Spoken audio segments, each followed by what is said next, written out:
to another Askari cast. My name is Rod Van Blake, author of the Ancient Illumination series as well as the Yambani Chronicles. I am joined once again by Jocelyn Short. Yep.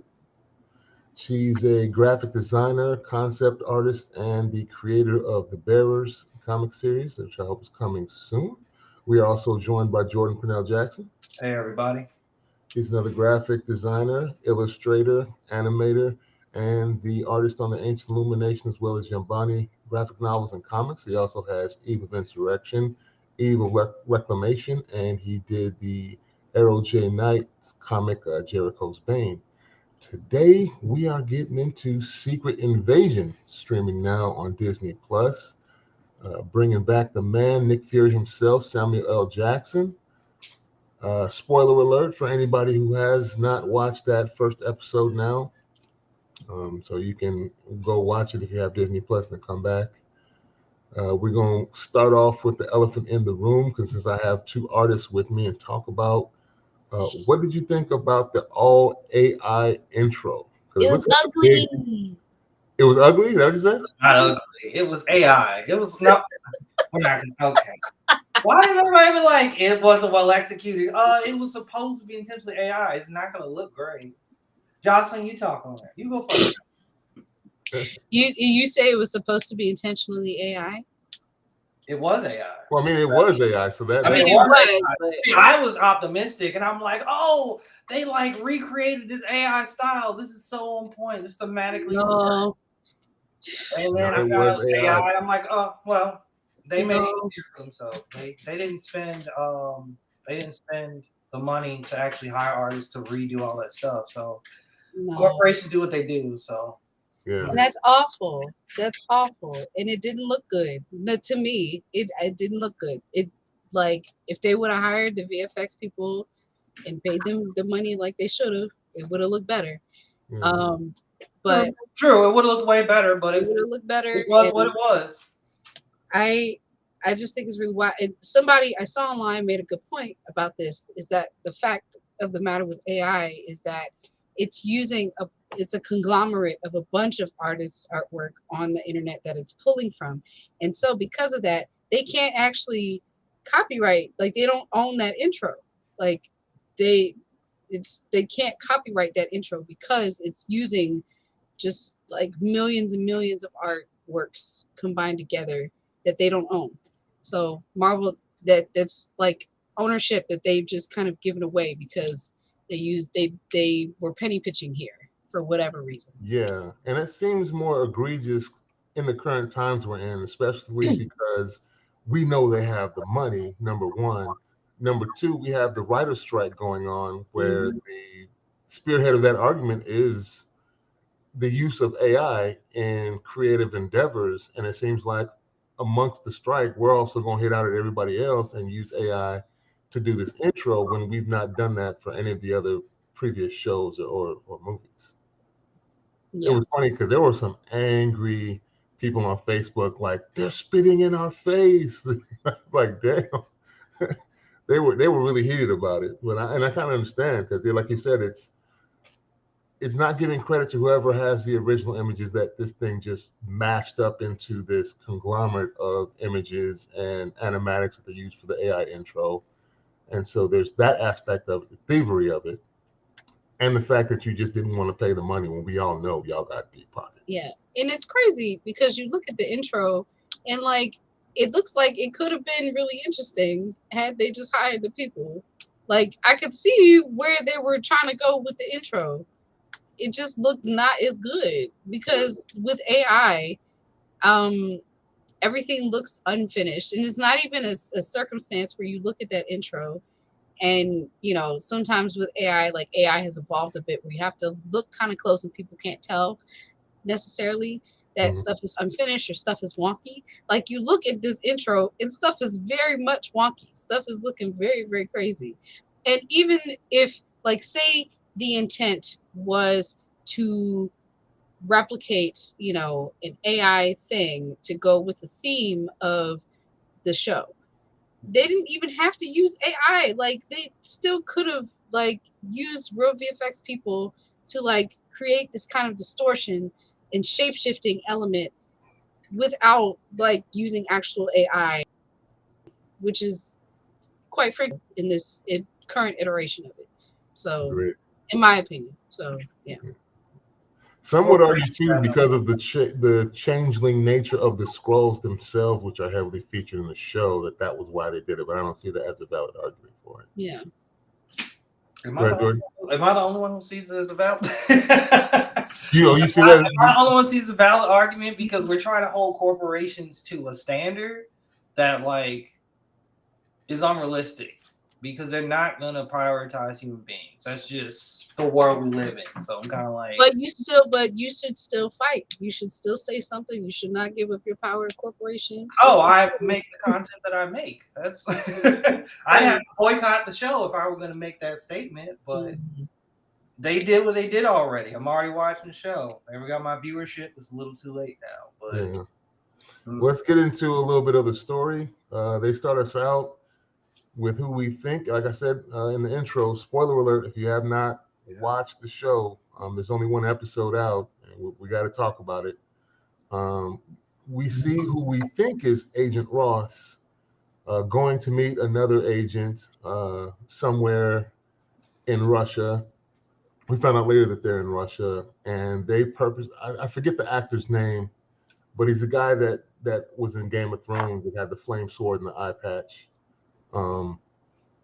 That's giving like this monologue about distrust, which seems to jive right along with a lot of things that's going on in our real life society with the misinformation and not knowing who to trust and what to trust, what sources to actually believe. And Agent Ross is meeting with this dude, and he reveals that there's a Skrull conspiracy. He sounds like a crazy conspiracy theorist, linking all these terrorist acts around the world. And Agent Ross is just sitting there like, this is just business as usual. There's nothing unusual about this. Now you're trying to ascribe this to one agenda that's going on across the world. And he's like, what about Nick Fury? He's like, that's the only contact the Skrulls have. And he's like, well, I can't bring him out of space without some type of proof. And of course, he goes and pulls his proof out, and they end up squabbling. And he kills this agent.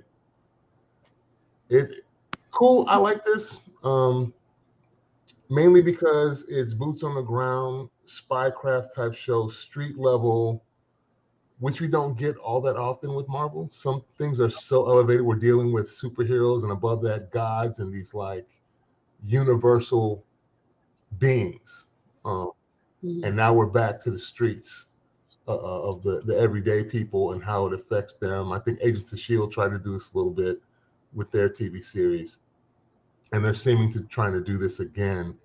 And we find out that Ross, at least the one here that we see, and then when he dies after Talos runs him down, is a Skrull. What do you guys think about that?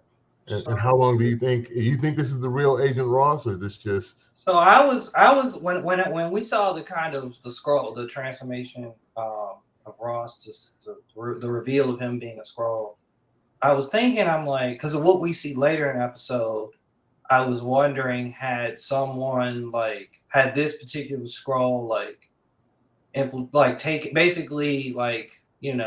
taken Ross's body and is Ross held captive? But the last, what was it in was it Wakanda Forever? He was in Wakanda, so I'm like, somebody's infiltrating somebody. Well, he wasn't Wakanda. Yeah, he wasn't in Wakanda yet. Remember, he had got arrested at the end, and Okoye saves him. Yeah, exactly. So I'm like, he in Wakanda. So where does all this line up? Because I that was something I was kind of reflecting on. I was like, is he actually dead, or did someone just like clone him from like a video footage? Did a Skrull just kind of clone him from video footage and then just keep him living? So I'm curious about where the real Ross is. Everett Ross. Yeah. So we don't know. Yeah, we don't. This is up in the air, and I'm sure, story wise, plot wise, that they're going to dangle for us to think and theorize about to see whether he's actually dead or if they have him held captive, like we see other humans held captive in those little pods that the Skrull have. We find out we have two different factions of Skrull. One that's become like this militant. Gravix is this militant Skrull that's like, since you haven't kept your promise, we're gonna take the planet that you have now. We get Nick Fury back because we haven't really seen him because he's been on Saber the whole time. I keep the wife and I was watching it, and she's like, "Well, where's he at? He's in Saber." We've kept seeing this clip of him walking barefoot in the space station after getting up and like stretching or something and walking out the window looking out in space, and then we see him again, I think, in the Marvels trailer. Where Kamala Khan switches places with Carol Danvers and floats in the spacesuit next to the space station and like waves at him. But other than that, we haven't really seen Nick Fury, at least not the real Nick Fury, because we have seen Talos and Soren disguised as Nick Fury and Agent Hill on Earth while he's actually up in space. But now we finally get him back on the ground. Nick, I think they're pushing this like you're over the hill thing a little too much, and we're gonna get to see Nick Fury show up. That's just me in the back of my mind thinking. That seems to be their angle. Look, you're too old for this fight. You washed, Nick. Yeah, you washed basically. You're not the same no more. You need to basically hand the torch over to somebody who's ready to do this. You're not ready to do this no more. My boy's back is aching. He's limping. He done got rid of his iPad. Struggling to shoot people. I don't know what's going on, Nicholas J. Fury. Just struggling to shoot people. What's going on? Homegirl from MI, what is it? The British MI6. intelligence. She was saying he was washed. Like, you let my men catch you. Like, clearly he wanted to be caught. It was quite obvious.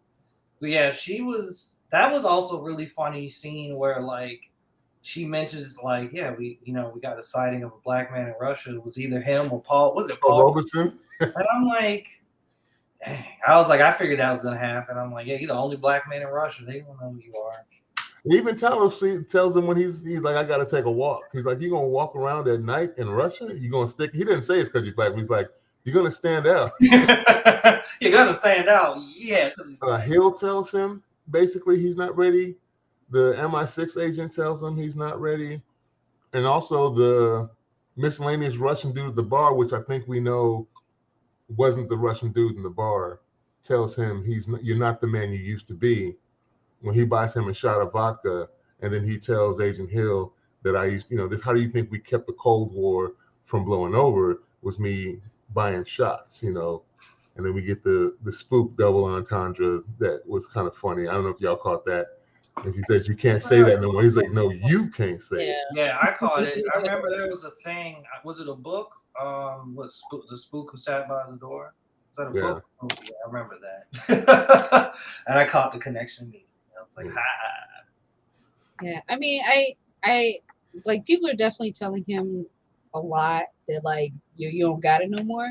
But I also kind of like that, he's kind of, and I don't know if he's playing everyone, but if not, I do kind of like that they're showing him having a real reaction to the fact that like he lost, with the Thanos snap. Like he, basically is showing like, no, I'm not really good after that. I'm not really good after being blipped and coming back. I don't really know what to do about that. Because also what that implies for Nick Fury is that he really doesn't have context anymore. Where is it maybe prior to the blip where they say that like he was 5 steps ahead of everything all the time. He doesn't have context anymore. He's been gone, and that's not to say you won't get filled in, but like because he was central intelligence for so many things, he does not have context anymore. So, unless he probably like, and then that's kind of fun to assume that like, what if he is actually 10, 15 steps ahead and he's playing these people by letting them believe that he is like, that he's just like not good. So that's fun to think about. So, we don't know. But either way, I like it both ways where like, if he is like playing it true, where like he's really not good and he has to kind of get himself back to a point of like in his own kind of pocket of being on top of this stuff, then I'm all for that. I'm also for him being 20 steps ahead. I don't know what is happening with this lag. It's very crazy, but I'm all for him being 20 steps ahead. I'm for it both ways. Yeah. It's going to be interesting to see how this all plays out. Like I said, I do like the lower level stuff. This is a lot slower than a lot of the stuff we've used to watching from Marvel because of the different level that we're going to with this. But I think the Skrull insurgency is a bigger danger, I think, than a lot of the other. Than the Flag Smashers? Yeah, the Flag Smashers.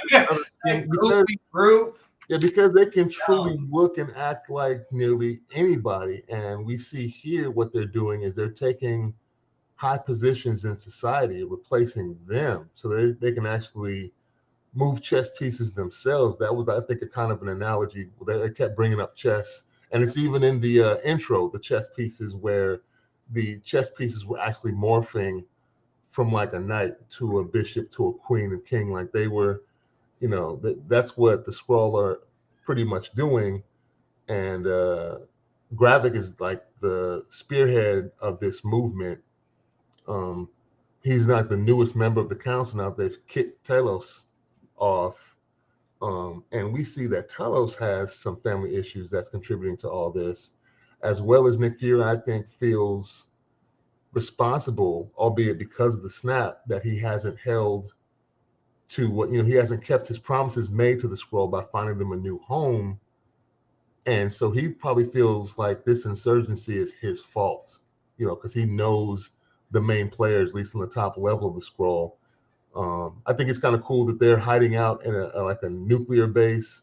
They didn't say exactly where. They made it seem Chernobyl-like, but I know they don't want to probably mention Chernobyl specifically because they don't want to be insensitive to what's actually happening in the real world. But they are not affected by radioactive elements like humans are, so they can safely hide in these places without worry that someone's going to come seek them out there. What were those people called in Fallout? The oh God, you know exactly what I'm talking about. I haven't played my Fallout. game, and that's my game. Are we talking about like the irradiated people, like the ones that? Yeah. Oh my God, ghoul? Were they ghouls? Yeah. Yes. They were dusty. So they were. Yeah, in Fallout 4, this I feel this area was underutilized in Fallout 4. We're gonna get back on track. I just want to talk about this real quick. But in Fallout 4, there's an area that is like it is like at the very bottom of the map, completely irradiated. Like it's the whole place is like neon, bright yellow and green and just toxic. You can't go there without a raid suit, a rad suit. And the people who live there are ghouls. Those are people who are able to survive the fallout that don't look human anymore. They look like just zombie ghosts, but are still just like people. That reminds me of them. I just wanted to bring I don't know if they're gonna go that deep with it as far as that. I think they have enough elements, but it would be funny if they did have some people that get close and get affected. We have Talos family issues. We find out that among the insurgents, this underground Skrull group, Talos' own daughter is working with them, Gaia, played by Emilia Clarke, aka Khaleesi. She's up in the house doing her thing, and Soren's dead. Talos' wife and Gaia's mother is gone. So we know that's going to play into it big because we don't know exactly how she died. But he does mention to Gaia that she was killed by those you work for. So I'm assuming we're going to get some reveal down the line of what. And I'm curious now, do you guys think Gaia is really with them, or whether she's going to be the inside job for Talos later on? I think so. He could be lying. I feel like he could be lying. Like maybe he said that stuff. You think Talos is lying? Maybe. Okay. But I don't know. I don't know. I'm not good at like plot guessing for spy stuff, but I don't like to do it personally, but I'm like, we're gonna play the game. Let's just play it. I just like to watch the thing and let's see where it goes. But I have this feeling that guy is probably going to be the double agent. She's probably gonna end up supporting her father ultimately. That's a vibe I get. But if it doesn't happen, then that's also cool. Nice surprise. Yeah, it's going to be interesting. That's going to be a reveal. I think they're saving for down the line of how Son gets killed and who exactly killed her. I like Gravik so far. We see him shapeshift into many different appearances. Later on, it's revealed that a lot of people that Nick Fury saw throughout the episode was him over and over again. The little girl with the rainbow-colored ball, the other woman that was sitting on the park bench kissing that night, the dude at the bar, and the old Russian at the bar was actually him, because towards the end when he's kind of chasing him around, it's not an ice cream truck, but it was something that the little girl walks around and when he comes out, it's the older dude that he saw again. And everybody keeps turning around and looking at Nick Fury like, let him know, like, this was me again, this was me again. That was cool. This puts another level on spycraft to me when someone can shapeshift like this. they were very scary. You think about James Bond and He scared me. Yeah, I Spy and James Bond and all those type of shows. Great horror movie. Where they had to be really skilled about looking to see if they were followed. And they said, well, you can change your appearance around the corner, and even if you were followed, like, that's another person. Like, damn, where'd they go? And like, they're still right there. You just don't know it. It's crazy. Yeah. Were you all shocked at all by the ending of this episode? Yeah, I felt a little it. bit. Yeah, a little bit. Because it's just, she's one of those people you never think would die because she hasn't yet. But that's more reason for her to die. I felt it, but I don't know, something about it, and we don't know yet because I just feel like there's more to see. There it is. But something about it feels wasted. Like, I feel like, I don't know. I feel like she's somebody, because, like, I don't know, she's just a person. I just feel like, all this whole stuff die at some point. Like, she can't stay living. It's too much going on. So it's fine if she dies. I'm cool with her dying. It was bound to happen at some point. But I just kind of feel like, I hope it's not wasted. It feels wasted right now. I feel like she maybe deserves a better death. So, well, it leaves us guessing as to what that "it was you" from her means to Nick Fury. Is it accusatory, like, it was you that shot me, or is that you? It was you, a warning that there's another you, or that he looked like you when he shot me, type of thing. Like, we don't know.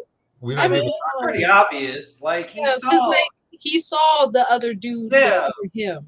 Yeah, so I think it was just her being like, it was. She don't know he saw that. But it's also crazy.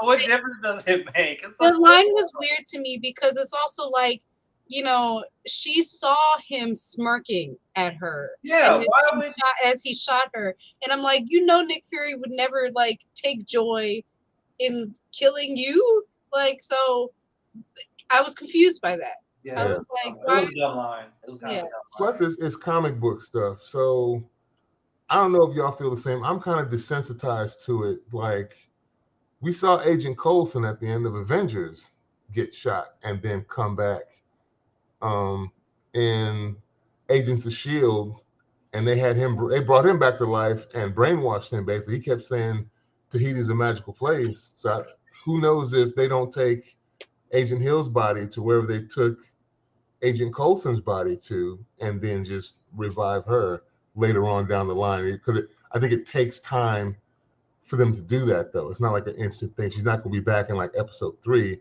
but it kind of, I think, Jordan, we've discussed this, it kind of, it deflates the momentum they think they're getting by bringing that character back, but they might do it just because. What, bring her back? Yeah, No, it's comic book stuff. They bring everybody back after a while. Just permadeath Maria Hill, please. It's okay. Yeah. What was your feelings I don't overall know. about this first episode? It's all right. I'm kind of like I It was was glad. all right. Jocelyn, I love your commentary right now. It was all right. It was okay. It was cool. It was cool. It was a fine thing. It was cool. Action was all right. You know, it was fine.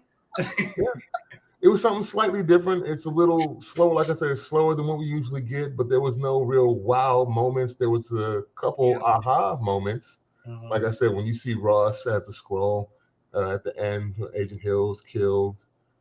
But other than that, I'm right there with you, Jocelyn. It was all right. I'm hoping. I'm still optimistic because I know they can make this into something, but we also know that they're capable of laying some turds too. Yeah, I like upon first watch, I just felt honestly I was confused because there was a lot of stuff I just felt like I had to catch up on. I was like, man, yeah, there's scrolls or whatever, but I was like, I don't even remember why they're here. Are they colonizing or what's happening? I was confused. So I had to watch an analysis video afterwards to get context. All right, okay, fine. It kind of felt like the pacing felt like the beginning of the what's the new Captain America show? What was that called? The Falcon Winter Soldier. Yeah, Falcon and Winter Soldier. Yeah, Falcon and Winter Soldier. Yeah. The pacing felt similar to like kind of the first, second episodes of that show. Okay. But yeah, it's okay. We'll see what happens. What do you guys think about this little refugee camp and their little passwords? What are you here for? Home in my own skin. That's what it was. It was what it was. Hey, it's cool they have their own little camp. That's all. They had a little black British dude in Russia. Yeah. You know what I mean? Like, buddy, what you doing out here? With them weird little hats with the little fin things on the side. Yeah. I thought the refugee camp was cool, like the fact that there is a refugee camp.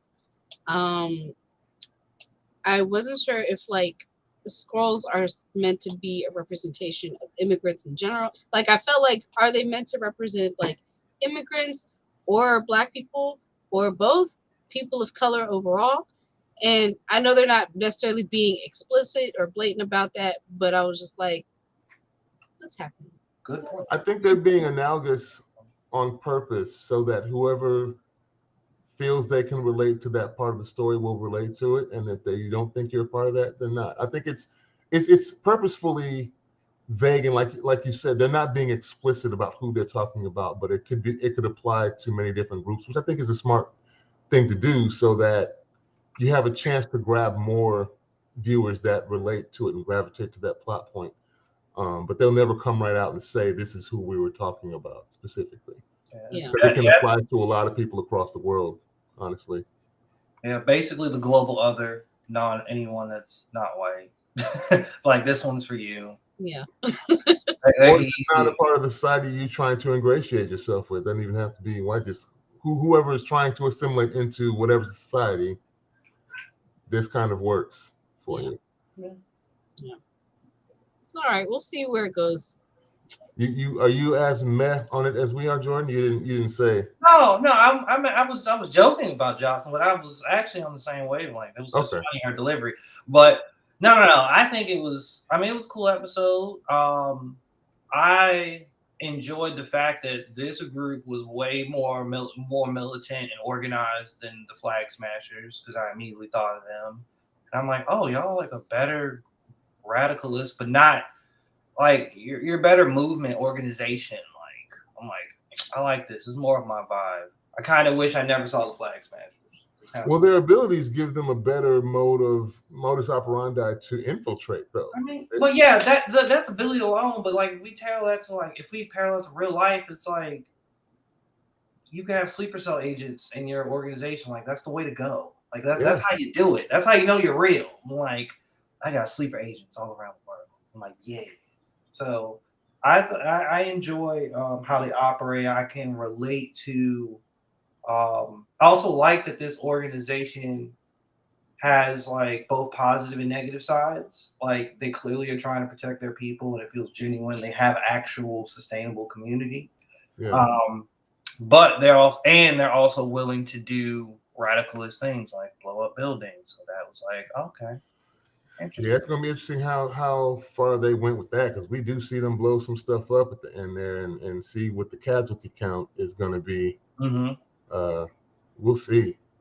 But yeah, they can infiltrate, and it's going to be interesting to see how deep down the rabbit hole they go with all that, and how far, and if that's going to be the breaking point for Gaia when she, because they're playing her like she's really heard about what happened, but again, like you said, she's for her people and wanting to get a home. I don't know how you would jive that with just, well, we're just going to displace the people that are already here, though. Like, I hope wherever this story goes, they just keep consistent with who's supposed to be who. I The show's gonna get confusing really fast. yeah, I just I hope they just keep consistent, and then I'm wondering when the show was finished, like being written. I'm wondering when the writer strike started, if the show was a part of it or if this was before the writer strike. I think this was before. It had to have been. Okay. Yeah. Gravix, I know, is probably older than Nick Fury because they age different. They're a longer lived species. But at first, when I saw a kind of light skinned brother, as I was like, let me find out Nick Fury been tipping and dipping with one of the.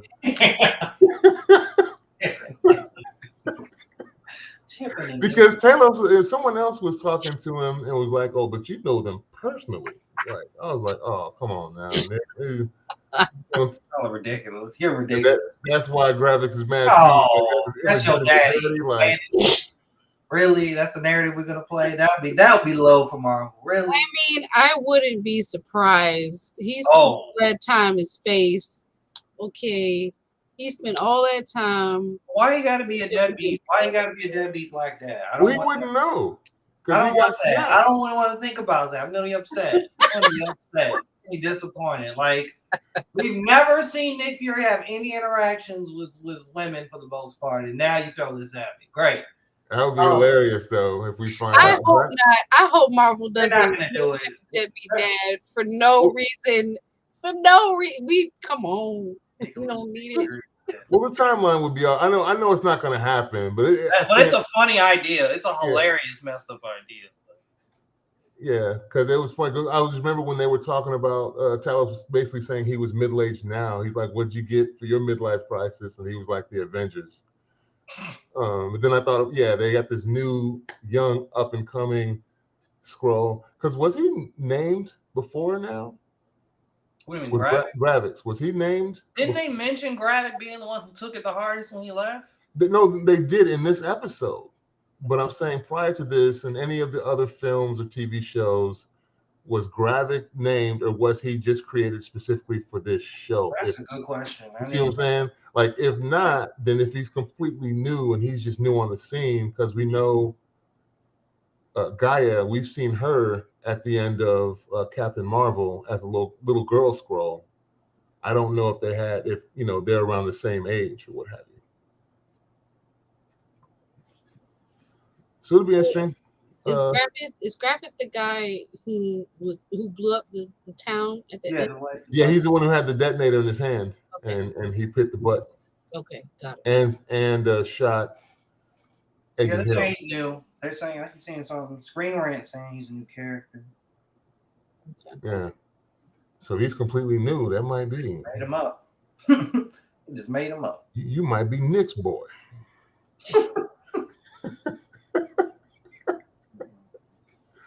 Some unnamed Skrulls, your mama that didn't make it as well. With oh my goodness, the unknown. Crazy. That would be hilarious. They better not. Right. Nick Fury been tipping and dipping in them Skrulls. That is crazy. It's also like it's just also crazy because what if that, so like, say that that's true, like that dude is an alien, but also it's assuming that whoever he slept with is a white alien, maybe. That's what I'm saying. Why? Why? Why? That would be hilarious. But we know Sake. they're gonna keep stuff as PG-13 as they can, so we know it's not happening. But I can't deny that that's what was on my mind when I saw the brother pop up on the screen. Like, Lord have mercy. forehead's looking mighty familiar there, Gravity. What's...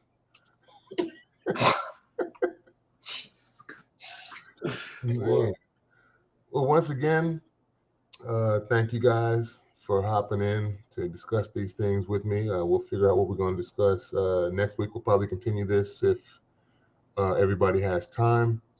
If not, we'll get to something else. I have one lurker that's been on the live. We appreciate you taking the time out to watch us. Thank you. Don't forget to check out the links in our description of this episode when we put it up on Spotify for podcasters. It'll have my author website, Jordan's website, and Jocelyn Short's website as well if you're interested in any of their art on my books. We will talk to you all next week. Peace. Bye. Peace.